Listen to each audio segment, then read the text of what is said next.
The bloom between worlds.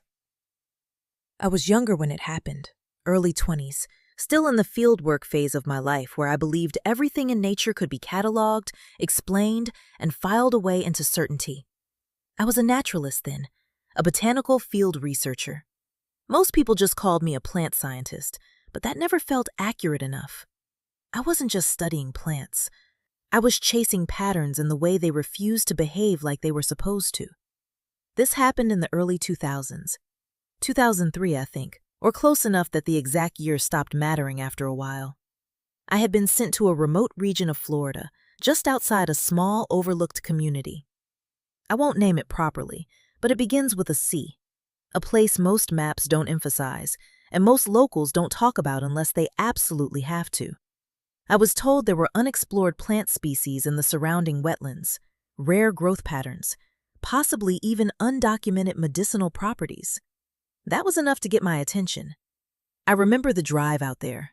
The deeper I went, the more the roads stopped feeling like roads. GPS became unreliable. Trees grew closer together, like they were narrowing the path on purpose. At the time, I thought that was just my imagination filling in the gaps. I was wrong.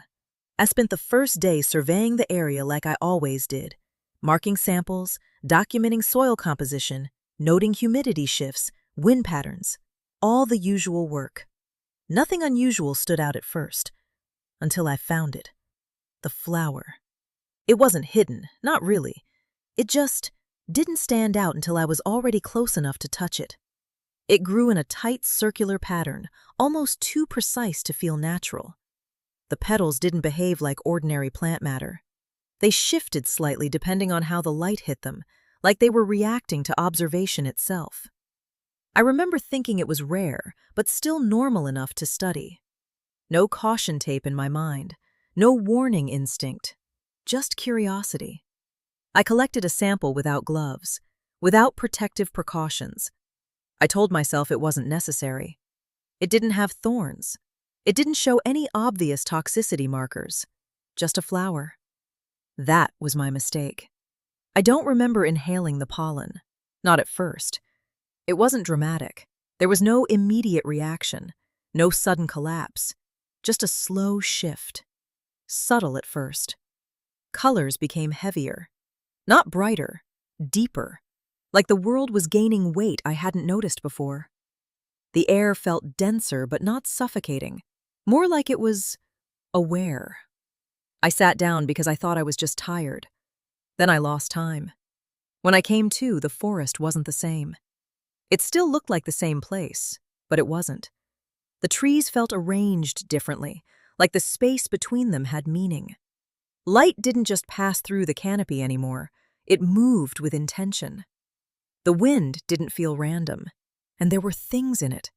Not creatures in the way we normally define them, more like presences. Shapes made of movement. Light that didn't stay still long enough to confirm what it was.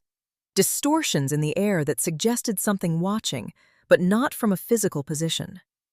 At first, I told myself it was a hallucination, a reaction to pollen exposure, a chemical interference with perception. That would have made sense. But then it responded to me. Not verbally, through direction. Certain paths through the forest became clearer when I was meant to take them. Dangerous ground seemed to close itself off. I found myself guided away from places I would have otherwise stepped into without hesitation. It didn't feel like rescue. It felt like supervision. Like I was being allowed to see something, but only under conditions I didn't control. And there was something else. A division. As if the forest itself had more than one way of being. Some presence within it felt gentle, almost guiding. And something deeper felt older. Less interested in my survival and more interested in my boundaries. I didn't understand it then. I still don't fully understand it now. Because eventually, it faded. The effect didn't last. It never lasts. The colors dulled back into normality. The movement stopped.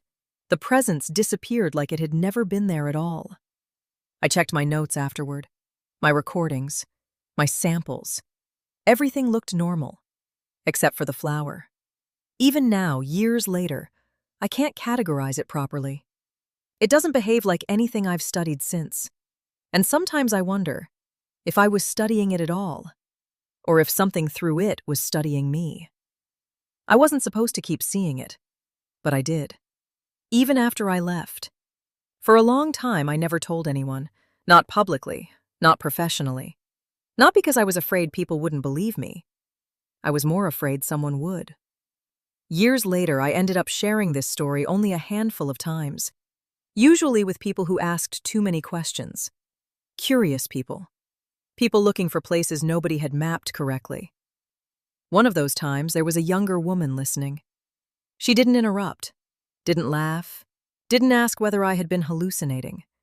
She just listened. And when I finished, she asked me one question. "Did you ever find out what the flower was called?" I told her no. She smiled, thought for a second, then said quietly, "Maybe it wasn't a flower." That was years ago.